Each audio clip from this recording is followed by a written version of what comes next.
Welcome everyone. I think in last 2 days of this conference we've been talking about a large number of resilience issues, especially keeping the global perspective in mind and what are the larger resilience issues globally speaking.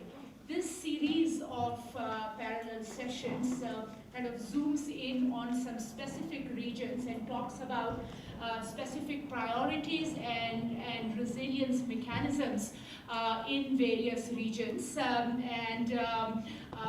Therefore, it's going to focus a bit more on 5 regions, and different rooms are talking about different region. I think in crux, whatever the last few climate change discussions were there. For example, the Kyoto Protocol, the one-line summary of the entire Kyoto Protocol, for example, was common but differentiate responsibilities. So I think in this conference also the plan was to bring in the global perspective and then get into some specific region. This session talks about South Asia. And I think when we talk about any of the resilience issues, when we talk about how climate change affects agriculture, how climate change affects poverty and nutrition security, I think talking about South Asia really becomes extremely important because of various reasons. And 1/5 of the world's population lives in South Asia.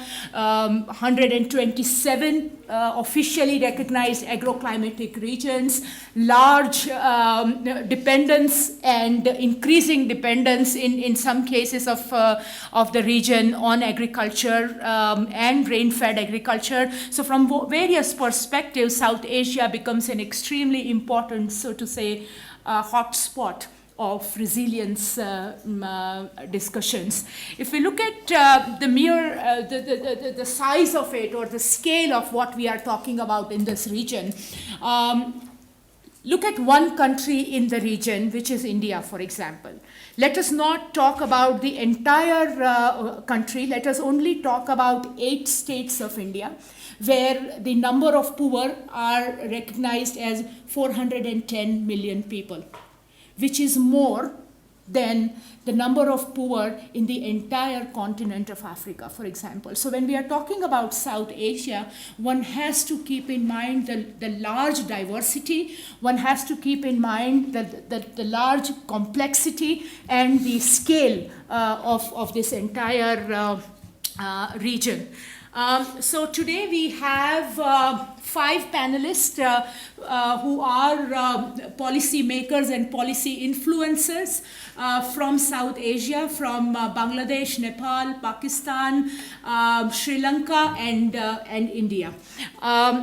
What we would like to do in this session is we would like to give 3 minutes to each panelist to talk about and especially point out more as bullet points as to what are the key priority areas they see in terms of resilience, especially keeping a focus on nutrition security and the weather shock, which of course in the region especially are 2 very, very closely linked issues.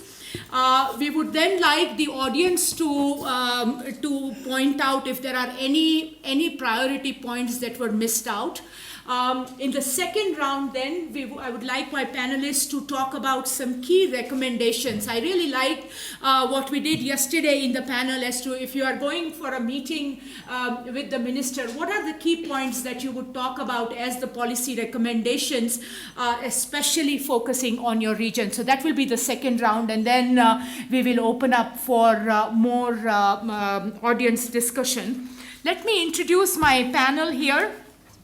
We have Dr. Rajendra Adhikari, the Joint Secretary, Ministry of Agriculture Development from Nepal. We have Professor Mubarak Ali, who is the Chief Executive, Punjab Agriculture Research Board of Pakistan. Dr. Mahendra Dev, who is the director of Indira Gandhi Institute for Development Research in India. He is also a board member of IFPRI. We have Dr. Famida Khatoon, who is the research director of Center for Policy Dialogue in Bangladesh. And we have Dr. DBT Vijayaranthe, the additional secretary, Ministry of Agriculture of Sri Lanka. The panel is supported by Xenia Carolina, who is the reporter of the panel, and Vaishali Dasani, who is going to play a very important role, especially as a timekeeper.